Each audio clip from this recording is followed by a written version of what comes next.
Welcome to This Explainer. Today, we're tearing down the illusion that standard financial advice is all you need, and we're diving straight into the mental frameworks the ultra-wealthy use to build true, lasting wealth. If you look around, personal finance content is literally everywhere. It tells you exactly how to budget, pushes the 50-30-20 rule, tells you which mutual funds to pick, and promises that if you just keep up those monthly investments for 15 or 20 years, boom, you'll be a millionaire. But here's the catch. This information has always been available, completely free of charge to anyone. Yet so few people actually achieve true financial mastery. So today, we're exploring source material that analyzes the mindset of billionaires, people who think very, very differently from the rest of us. We're talking about the massive gap between $1 million and $1 billion, and the 5 psychological frameworks that actually bridge that gap. All right, let's jump right into our journey to the billionaire mindset. We'll start by debunking the personal finance myth. Then we'll move through second-order thinking, asymmetric risk and reward, becoming anti-fragile, the power of boring, and finally, mastering money emotions. Section 1, the personal finance myth and the illusion of wealth. Seriously, ask yourself this. If mechanical budgeting and filling out spreadsheets were the absolute ultimate secret, wouldn't we literally all be millionaires by now? The source material for today's explainer actually highlights a fascinating observation from someone who worked directly with 4 billionaires, even watching 2 of them build their wealth entirely from the ground up. And guess what? These individuals do not just follow a simple checklist. Anyone can learn a financial concept, but adopting the right psychological disposition toward money, that is incredibly rare. There is just a stark contrast here. Standard advice treats money like a math problem. Just crunch the numbers, right? But the billionaire reality treats it like a behavioral challenge. It is all about how they deal with their wealth, what they teach their children, and how they navigate everyday decisions. It's an entirely different operating system. Moving right along to Section 2, second-order thinking, and adopting the chess player mindset. Think about how grandmasters play chess. When they make a move, they aren't just looking at the one piece they're touching. They're calculating the board 5, 6 moves down the line. The wealthy do the exact same thing with their money. Let's look at the consequence cascade of a totally ordinary decision, taking a home loan. Ordinary thinking says, hey, I can afford this monthly payment, let me get a house. But second-order thinking looks at the ripple effects. If you take that loan, you are instantly tied to a fixed monthly payment. That payment dictates that you absolutely must keep your steady salary, which locks you into your current job. And if you're locked into that job, you can never leave to start a business, or take a massive career risk, or really focus on a side gig. A simple, affordable home loan effectively suffocates your risk-taking capacity for the next 10 to 15 years. The ultra-wealthy map out these exact consequences before they ever make a move. That brings us to Section 3, asymmetric risk and reward, and redefining reward. In traditional personal finance, we are taught that to get higher returns, we have to take proportionally higher risks. It's a straight line.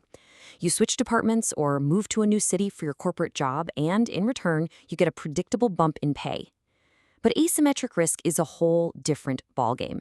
It's about finding that inflection point where taking a calculated leap, like launching your own venture once you've secured your financial independence, could result in a reward far, far greater than anything you could ever earn as an employee. The upside is massive, while the downside is completely manageable. A lot of self-made billionaires actually come from pretty humble backgrounds.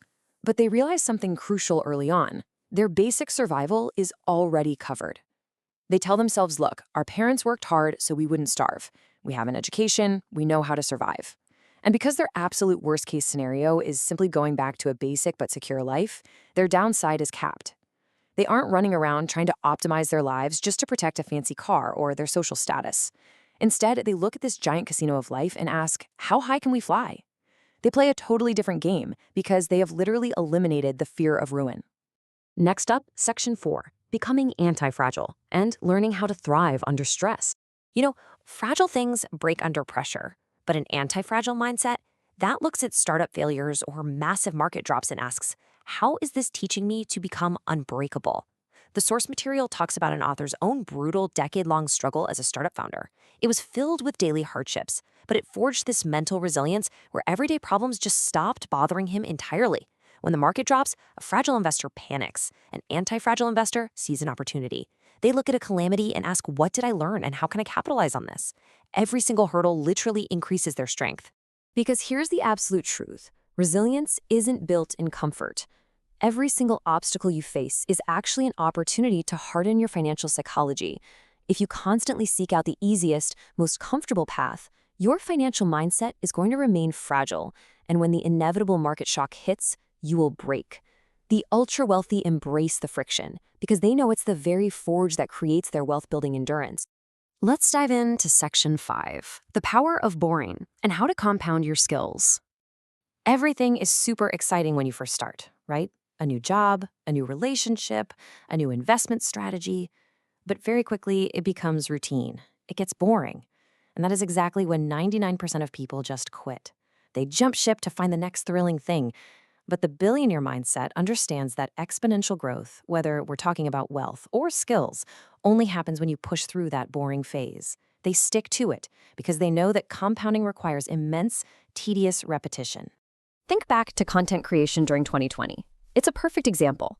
Everyone and their mother excitedly started a channel during the pandemic. But the real test was who was still uploading when the hype died down, and the whole process became a massive chore.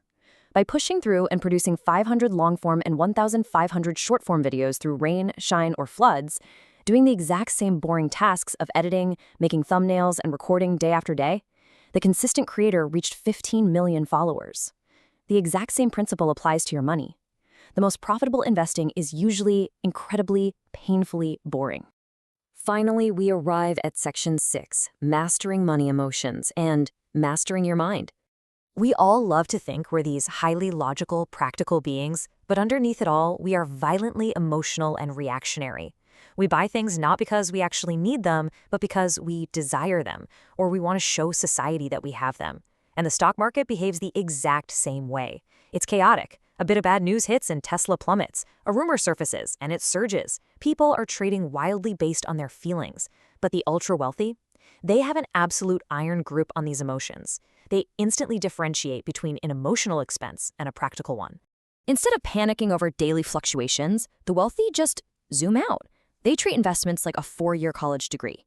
Think about it. If you're sitting in a lecture and you get bored, or you fail one single quiz, you don't instantly drop out of the university, right? You know that over the 4-year period, the cumulative experience will pay off. The wealthy treat their money the exact same way. As long as they believe in the long-term fundamental value of what they've invested in, they stay put. They look at the trajectory over decades, not days. As we wrap up this explainer, I want to leave you with a provocative question. Something to really spark a total paradigm shift in how you control your wealth and your happiness. Ask yourself, are your money decisions driven by the pursuit of true long-term wealth, or just the immediate fear of society's opinions? Building true wealth isn't about memorizing a spreadsheet or following some generic percentage rule. It's about fundamentally rewiring how you think about risk, resilience, consistency, and your own emotions. So take these frameworks, reflect on them, and step out of the fragile mainstream to build a truly unbreakable financial mindset.